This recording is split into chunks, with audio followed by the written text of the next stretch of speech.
Please hurry, it cried. I can't breathe.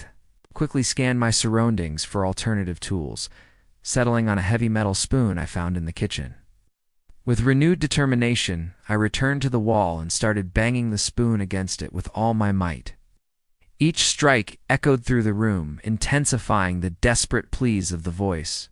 Suddenly, I heard a loud crack, followed by a cheer from behind the wall. "You're breaking through!" it exclaimed. Hope surged through me. I redoubled my efforts, striking the wall even harder. The crack widened, revealing a small gap. Just as the trapped voice began to fade, I broke through completely, revealing a hidden cavity behind the wall. To my astonishment, I found a narrow passage leading to a secret room. But before I could explore further, a strong draft of air rushed out of the passage, extinguishing the candle and plunging me into darkness. In that moment of darkness, I heard the voice whisper urgently, "Don't go in there." Despite the warning, curiosity overcame my fear. I hesitantly stepped into the passage, my eyes struggling to adjust to the dim light. As I ventured deeper, the air grew colder, sending shivers down my spine.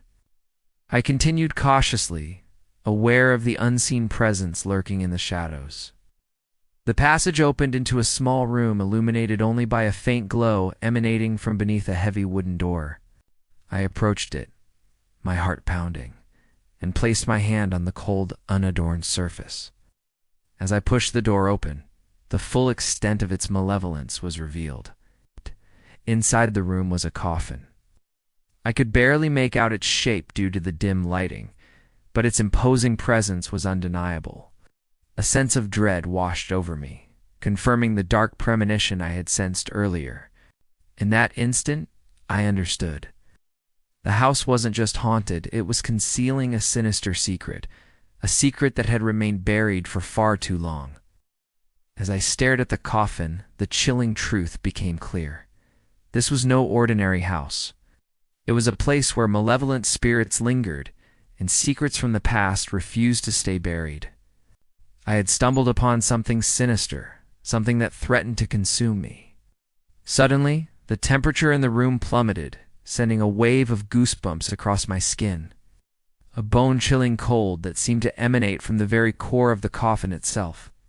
Fear tightened its grip around my heart, threatening to suffocate me.